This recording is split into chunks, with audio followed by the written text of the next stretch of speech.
Okay. Hello again. Episode 2 of 31 Days of Going Live in August with me, Phil Croshaw.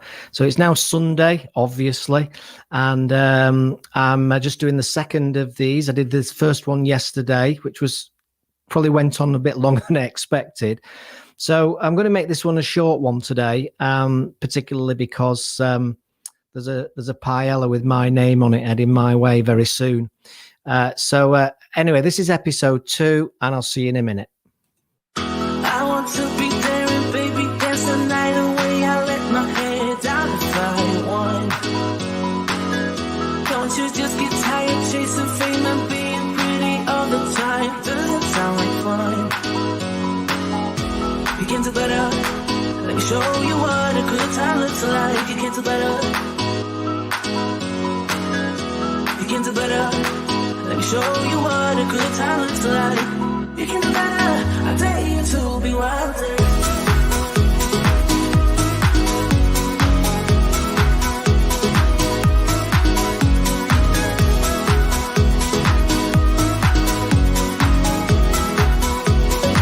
Let me show you what a good time looks like.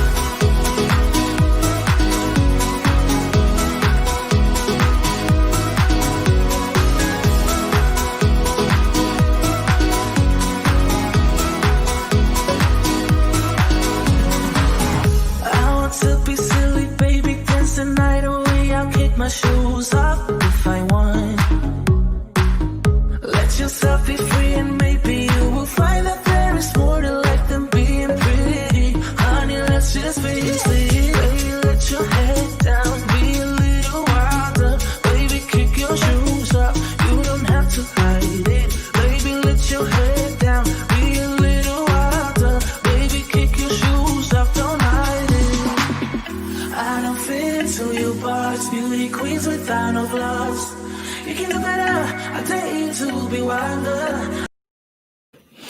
Okay, so that's the intro, and the people ask me actually, why do I do an intro like that? And it's just because when you go live, sometimes it takes people a few minutes to see it, or it takes people a few minutes to realize it's live, and there's all sorts of different reasons people are not ready to engage with it. In a lot of cases, most people are not ready to engage with it. So the reality is, what you should do, and I will do this more often in the coming days, is probably do a fixed time. And I'm, the first to admit I've been rushing around like a blue arse fly, as they say in Manchester, and I've not had a chance to actually fix a time, but I will probably fix a time as we move forward. Probably 10:30 a.m. As of tomorrow. I think probably 10:30 a.m. and I'll try and stick to that time, just for those people that are more interested in it and maybe a bit keener to learn more, or can be bothered, really, because let's be honest, there's so many things vying for our time, isn't there, that it doesn't mean to say that this is something that some people are going to want to watch or want to engage with.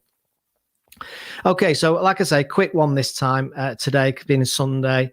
Don't like to eat into your Sundays, but 31 days of live stream, you can't just not do it because it's the Sabbath, as they say. Okay, so what I thought I'd do is, following yesterday, I did get quite a few questions actually, which I didn't get a chance to cover and answer.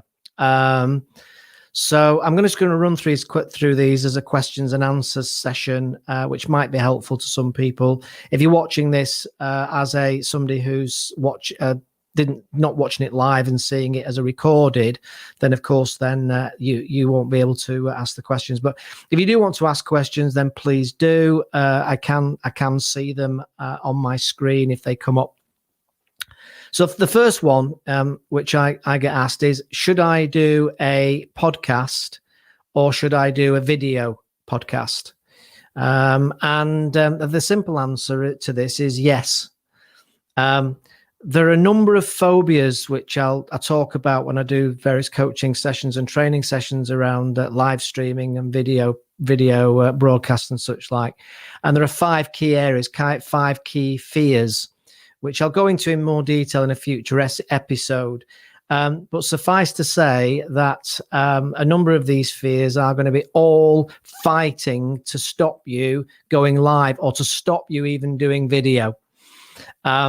So one example, which I'll mention now, is something called scopophobia. which is the fear of cameras, the fear of being seen on camera. So for people who have a major fear of being seen on camera, you know, it's that whole thing about don't put that camera near me, don't point that towards me, you know, and they see it coming, grab the cushion, put it over your face. Yep. You know, we've all seen it. Perhaps we've all experienced it in our families and friends and such like. Well, at the heart of it, that's known as scopophobia. So it's the fear of the camera or fear of being seen on camera. So if that's the core problem that you struggle to overcome, and you know, there's all sorts of tips and tricks that you might help you. But at the end of the day, the honest truth is you just have to do it. You just have to hold your breath. Tell that little voice in your head, you know, the one that's now saying numerous things to you at the moment. Can I be bothered listening to this? Is it worth me hanging around to listen to this guy? Is it worth me watching this thing? All that little voice in your head that's never shuts up. One of those little voices, of course, is, you know, people will judge me. People will laugh at me. People think I'm daft. People will think I've got a bald head and they won't like me bald head. People will think I think I'm a specky 4 eyes, all those, I've got a pimple on my nose, all that stuff that's going on. The truth is you've got to shut that voice up. So on that basis then, if you can't overcome it, and I would encourage you to just do it, as Nike once said, then of course the podcast is another option. And that obviously involves, for those of you that don't know, recording just audioing, recording your voice. So then you don't need to be seen on camera. So that gets over it. And if you do a podcast and you record just audio only, that can start to build your confidence up to then start to maybe move to a camera opportunity. So podcasts are a great way to get started. You can also actually turn a podcast into a video for YouTube.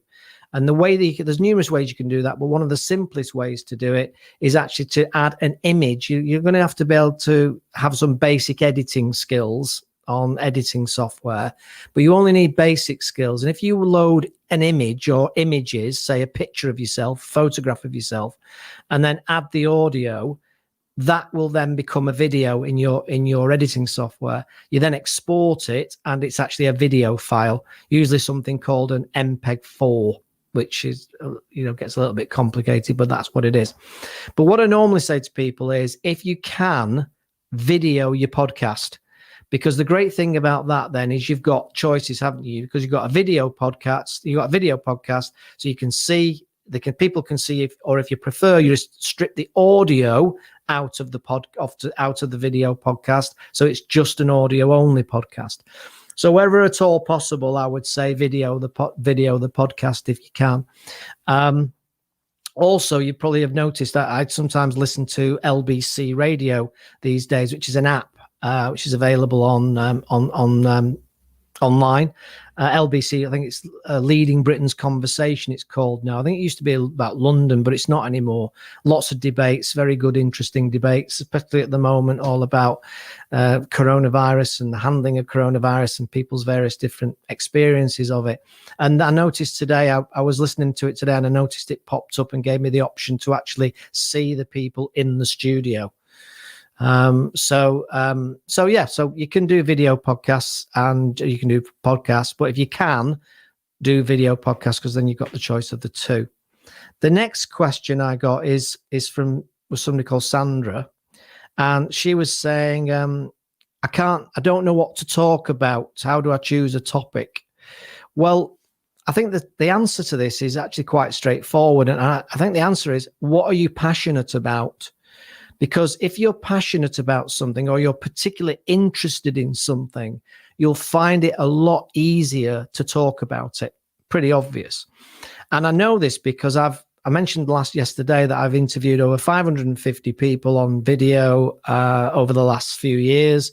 And it's interesting how many people say, what happens if I freeze? What happens if I forget what to say? What happens if I don't know what to say? the interesting thing is that very, very, very, very rarely happens. I mean, sometimes people will lose the place or they'll go off on a tangent and forget what the original question I asked them was. But that happens, and then you can just have a bit of fun around that, or you just edit it out if it's not live, obviously. But people are very forgiving on things like that, so and it's not a problem. But interestingly, the reason I mention it is because very, very, very rarely do they actually forget what they're going to say, because they're passionate and interested in what I'm interviewing them about. So I'm usually interviewing them. If you're at the, if they're an accountant, I'm talking about business survival with finance. They know their stuff, and they just go into a zone. And usually it's hard to shut them up once they get going. So it really does. It really is something that it just needs to be something you're interested in and passionate about. And if you know your stuff, then you'll be fine. That's my general view. And of course, you plan and you prepare. What that old adage, fail to plan to fail, and all that kind of thing. So that's Sandra's question. The next question was, what should I? Oh yes, yesterday I got asked a question about what should I do now in the current pandemic situation. What's the focus? What should be something I actually try and do, or I attempt to do as a priority? And I didn't really have an easy answer to it, but I thought about it, I've reflected about it, and I pretty much know, I think now, what the answer is. And there's obviously hundreds of things you need to be doing to survive this lot.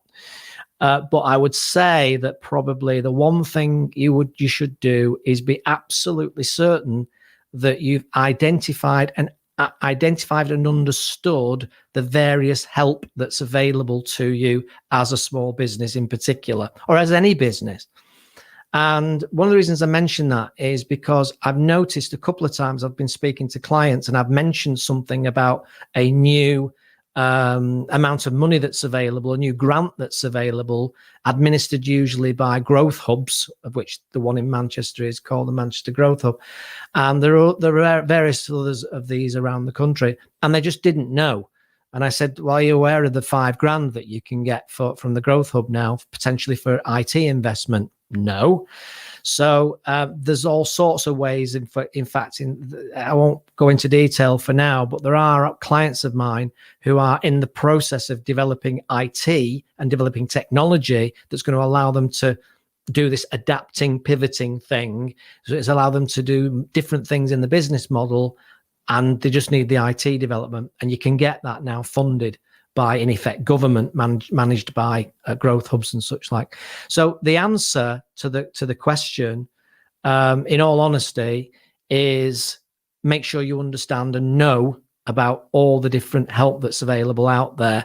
And get on the internet, get on Google, and figure it out. And that is your responsibility as a business owner or a senior manager in a business, to go out and find out what help is out there and grab every single penny that you can. Because the truth is, you probably, in the vast majority of cases, you're going to need it. That's my honest opinion, because I think we all know that we're heading for some challenging times. So that was the question to what should I do now? What was the other one? Oh, yes. I had one from a guy called James. And James said, I'm worried about that I won't have any viewers or listeners watching my live streams. And here's the interesting news. You probably won't, because it takes quite some time to build an audience. It takes quite some time to get known. It takes quite a time to get your brand out there, your personal brand out there, and find your audience, find your listeners, find people who are interested, or people who are can get value out of your broadcasts or your live streams. So therefore, forget the numbers, forget viewers, just like the same on social media. I say the same to clients on the social media. Forget number of likes, forget number of hearts, forget number of comments. Just do it, get out there and be seen, heard. And I'm going to repeat that: get out there and be seen and heard. Because it's interesting, I took something from a guy called Peter Thompson, who I know, and I'm very great respecter of Peter Thompson. I've known him for quite some years. He's a great guru in the area of business, small business growth. And I remember him saying once, and it stuck with me: as a small business, you have to live in a small village just south of Arrogant. And I think that's a really good way of putting it. In other words, you've got to try not to come across as arrogant, which can be difficult sometimes if you know your stuff. But if you're just south of Arrogant, then the idea there is that you're not overly cocky or overly arrogant. And the reason for that is if you're not going to promote yourself and you're not going to promote your business, who do you think is? If you're a small business, unless you've got 30 grand hanging around to obviously spend on for other people to do it, and that's absolutely fine. But in most cases, micro businesses, if you're not going out there and banging the drum, and I've had this conversation recently with a couple of clients, they're saying they want to grow the business. Well, if you want to grow the business, why are you not going to online networking events? Because online networking events, the majority of them are completely free of charge. And therefore, why wouldn't you go to an online networking event? And even if it's a $5, it's not a lot, is it? So the reason for that is you've got to be seen and heard. And you're not going to be seen and heard. It's a live networking event right now because there ain't any. So that's a question that I thought was worth covering. So basically the answer is just keep on going. If you've got something to say and you keep doing it, over time you will pick up an audience as long as you can talk and as long as you can explain and as long as you can try and get that engagement. And there's all sorts of techniques and strategies, which we'll talk about more in the coming days, of 31 days in August, where I'll be live. And I've got numerous guests coming in. I picked up another couple last night. So it won't always be me. That's the good news. It won't always be me. So I'm going to bring in different people doing different, talking about different topics. So the bottom line here is, at the end of the day, forget likes, forget comments, and just do it for yourself. Do it for your confidence. Do it just to share. Do it just to give your perspective on the world and forget about the numbers. Because the other reality is, people have said to me before about what happens if you only get 2 people that are watching what you do. Well, you know what? One of those might become a customer. One of those might become a friend. One of those might become a useful contact and useful in your network. So in a way, it's about growing your business, growing your profile, one very, very small step at a time. And it's not necessarily about having 1 million people. Because here's the truth. If you had, even if you had 150 people following you and they all became customers, in a lot of cases, especially if you're business to business and not selling a particular small product, you probably couldn't handle it anyway, could you? If I got 50 clients came to me tomorrow and said, right, Phil, we want you to be our consultant, our advisor, our trainer, I couldn't handle it. I couldn't physically handle it. And then you're talking about bringing other people in, which is fine. I have associates. I have 10 associates that work with me. But then sometimes people just want you because they feel a certain affinity with you. They feel a certain, feel that they can work with you. They feel they can get on with you and they want you and not somebody else. Okay, so I said this would be short, and it's not as short as I wanted it to be already. Guilty as charged. What is the most important technology? No, what is the most important? What is most important technically? Was this question? He's not giving me his name. Oh, crikey. Well, I'm going to do various things on the technologies, but one thing I would say is it's what I call AS.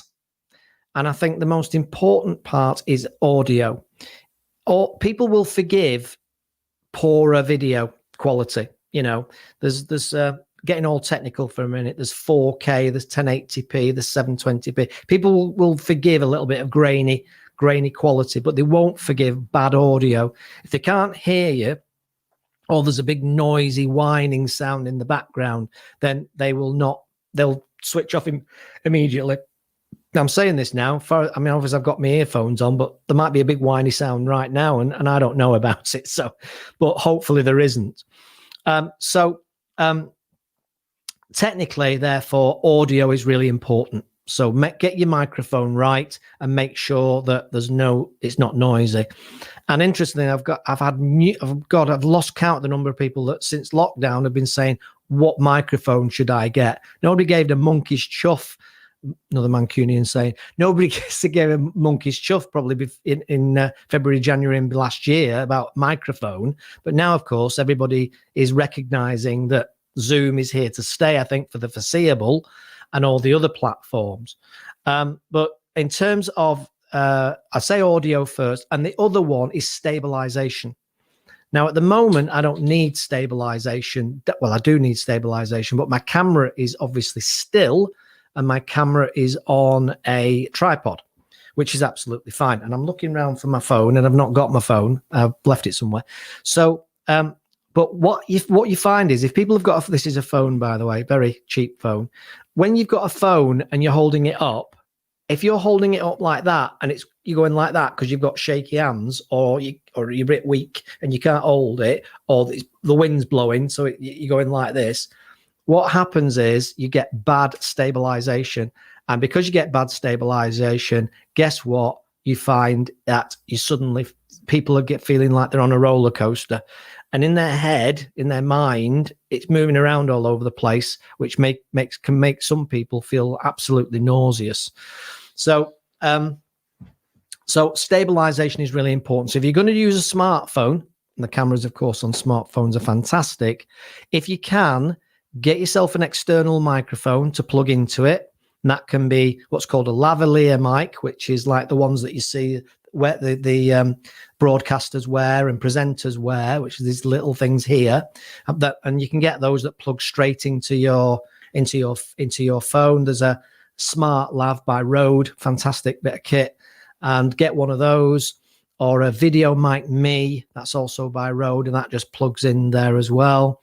So get an external mic if you can, and also make sure that you've got your phone on a tripod, or ideally on something called a gimbal. But then that can start to get expensive, and geeks like me start using gimbals and stuff, and professionals, if you like, in video use gimbals all the time, so that they haven't got that jerky thing going on. So get a gimbal, or at the very least a holder for your phone, so it's not jerking around a lot.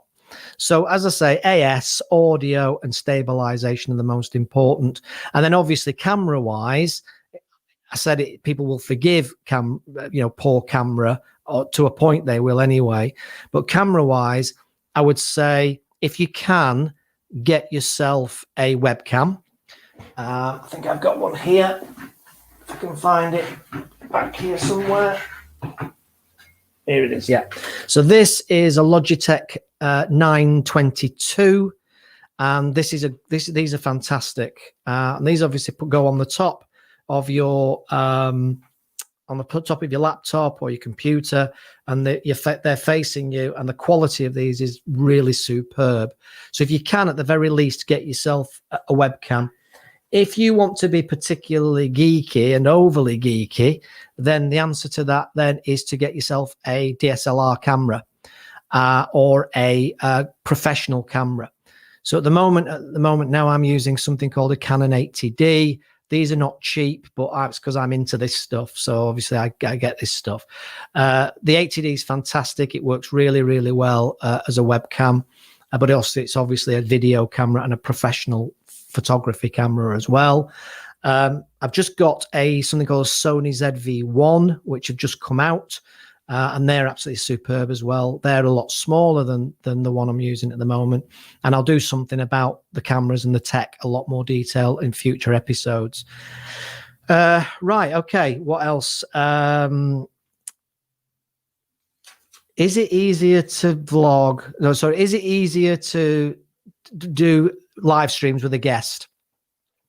Yes, it is easier because you're chatting to somebody. And as I mentioned a few minutes ago, I'll actually be inviting guests onto this show, and we'll be talking to people about all sorts of different topics linked to lockdown and linked to mindset. And there's a lady that I've known for a good few months now called Susan Lee. Susan's brilliant on mindset. She's really does know about psychology and about confidence and about dealing with all this mental health stuff.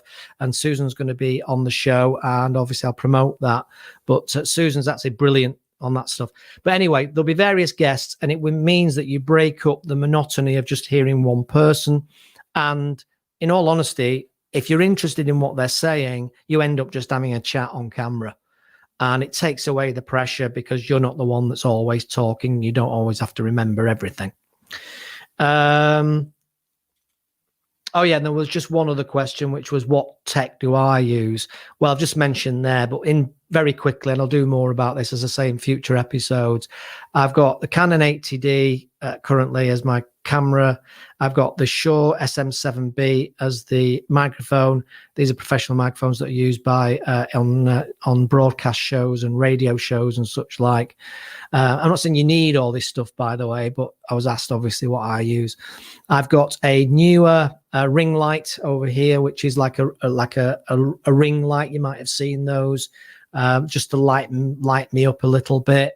And I've got something called a Rodecaster Pro, which I'm not going to go into now, but that's a mixing desk. And the mixing desk Rodecaster Pro is fantastic because it allows you to do all sorts of various different jiggery pokery. So it allows you, say, to play like applause.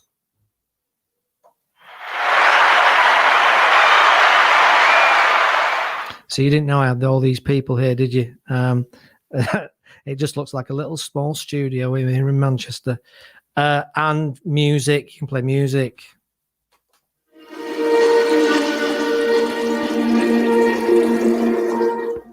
So what that's useful for is if you're running a training session and you want people to do exercises, an online training session, you want people to do exercises, you can play some music in the background while they're thinking, etc. So that's what I use, a Rodecaster Pro.